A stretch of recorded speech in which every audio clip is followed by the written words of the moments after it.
Let's move on to Nicola, who's in Leicester. Nicola, hello. What would you like to ask Penny? Oh, hi. Well, my question is about Penny's record on women's rights.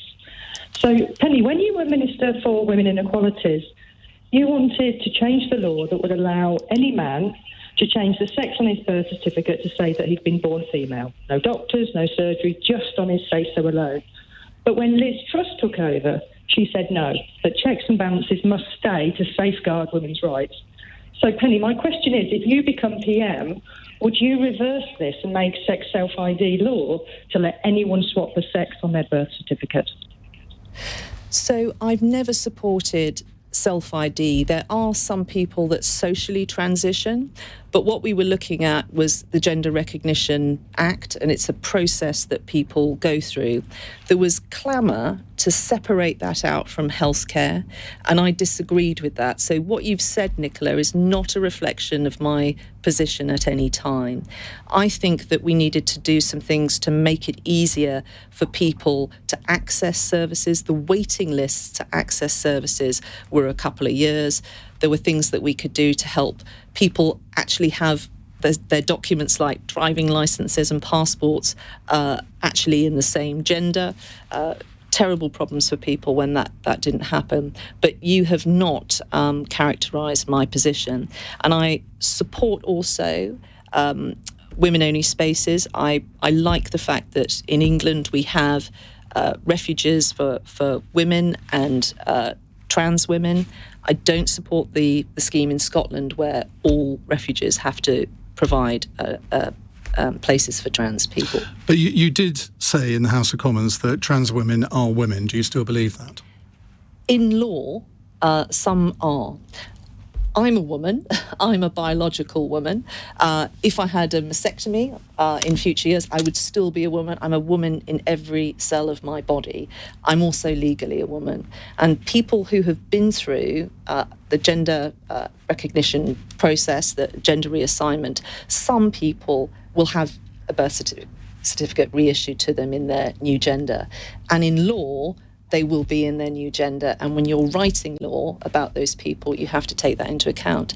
That doesn't mean they're identical to me. And a lot of the issues that you're hearing now, I was talking about 3 or 4 years ago. I set up an inquiry into a lot of young girls being moved into trans services, for example.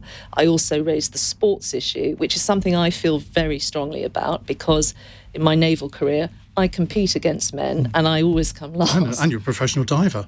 Well, not professional, Iain, you're being very kind there. But a lot of your opponents, particularly in this contest, are bringing this subject up to try and damage you. Yeah. And they have, I think Suella Braverman said the other day, that when you were bringing in some gender equality legislation, you insisted on the phrase "people who are pregnant" in the legislation. Again, I'm sorry to say that is. I'm just telling you what the accusations are. I'm not criticising you, Iain. I'm just sorry that this is the kind of thing some of my opponents are doing.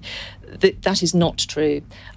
I had no input onto the drafting of that bill.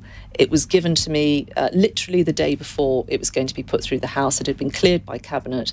I had no input into the drafting. But in my stewardship of the bill through the House, I allowed amendments in that amended the bill to But you didn't put in an amendment yourself, though. Those were amendments from people in the House of Lords, I believe. They were, but I suggested to the drafters that they put those words in, and they wanted to actually wait for amendments from the Lords because they like to do that, give concessions to the Lords. But I was very happy with that. And what we did was we used the word mother because it's a female word, but it's also legally correct. Nicola, are you reassured? No, I'm not, because Penny was the women's minister at the time when GRA reform was proposed, and it was clear that the government wanted self-ID at that point. So, you were the minister, Penny, that led that consultation. So I'm absolutely surprised to hear this, that you now did not support self-ID. So, Nicola, again, that's not correct. So the Gender Recognition Act was, and the reforms that were proposed were under Justine Greening, and Justine was minister, and then Amber Rudd was the minister, and then I was the minister. And I took the consultation through, but we didn't make any decisions about it. But Nicola, I do understand why this is such a critical issue for women. It is something that I completely understand the points that you raise, and why someone like you would want reassurance from me that I support women-only spaces, and that I don't want any rolling back of women's rights. Every stage of my career, I have fought for women's rights. And if you look at my record in the Equalities Office, I did that. I shifted our focus onto the real issues facing women who are trapped in poverty and low pay because of legacy benefit systems, many other things. And I produced a roadmap for women at every stage of their life. Nicola, thank you.